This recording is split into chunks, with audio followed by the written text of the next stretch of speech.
Pluto के बारे में ना इंसान बड़े कंफ्यूज रहे कि यार प्लूटो के साथ पता नहीं क्या एग्जैक्टली मतलब उसको प्लेनेट मानते थे, फिर एक टाइम आया उन्होंने प्लेनेट मानने से इनकार कर दिया। ये क्या हो रहा है, मतलब ये प्रॉब्लम क्या है? Many people are very confused about Pluto. तो मामला इस तरह है कि जैसे मैंने बताया कि solar system has the sun and the planets, and beyond planets we have huge asteroid belts. तो हमने एक ऑब्जेक्ट डिस्कवर की इस beyond Neptune and that was Pluto. लेकिन तब तक हमें लगता था कि that was the only body present beyond Neptune. तो हमने जब उसको डिस्कवर किया तो हमने उसका नाम प्लूटो रख दिया, वो एक प्लेनेट बन गया।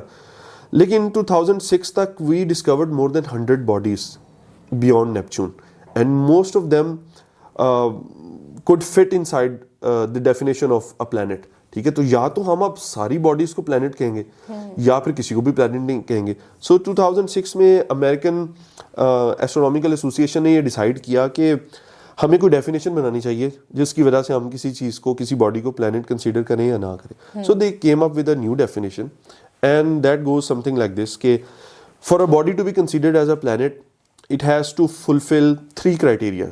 Okay. The first criteria is it has to revolve around the star.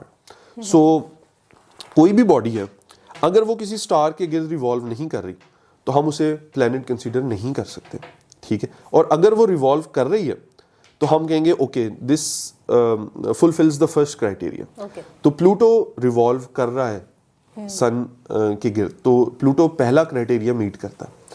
Then comes the second criteria and that is it has to be spherical in shape. ठीक है, it has to be somewhat round. For example मैं आपसे पूछता हूँ क्या जमीन गोल है? गोल है। क्या मार्स गोल है? क्या जुपिटर भी spherical बॉडी है? तो क्या प्लूटो भी spherical बॉडी है? तो इसका जवाब है yes, Pluto is also spherical in shape. ठीक है, somewhat round shape है उसकी। So second criteria भी उसने कर दिया कि यानी कि वो oddly shaped चीज नहीं है, इट इज कंसिडरेबली राउंड। अब लास्ट क्राइटेरिया वो है जिसने सारी प्रॉब्लम क्रिएट की है, वो ये है कि जो भी बॉडी स्फेरिकल इन शेप हो, किसी स्टार के गिर्द गर्दिश कर रही हो, उसे अपने ऑर्बिट को खाली रखना है, उसने अपने ऑर्बिट में और अपने जैसी बॉडीज नहीं आने देनी। फॉर एग्जाम्पल जैसे जमीन सूरज के गिर्द गर्दिश कर रही है, तो क्या हम गर्दिश करते हुए और बहुत सारी बॉडीज को हेलो हाय बोल के जा रहे होते? नो, कोई और बॉडी नहीं है। इस तरह मार्स के ऑर्बिट में कोई बॉडी नहीं है। लेकिन प्लूटो के साथ मसला ये है कि it does not want to stay alone, it travels with its friends and family members. ठीक है, तो वो एक बहुत बड़ी फैमिली के साथ ट्रैवल कर रहा है, जिसमें मैंने बताया कि we have discovered more than 100 bodies.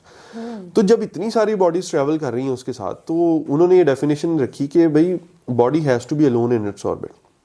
तो Pluto unfortunately is not alone in its orbit. So in 2006 they kicked Pluto out of the list. So now we have 8 planets and we have a list of dwarf planets. तो अब हम इनको consider करते हैं dwarf planets यानी बूने सियारे।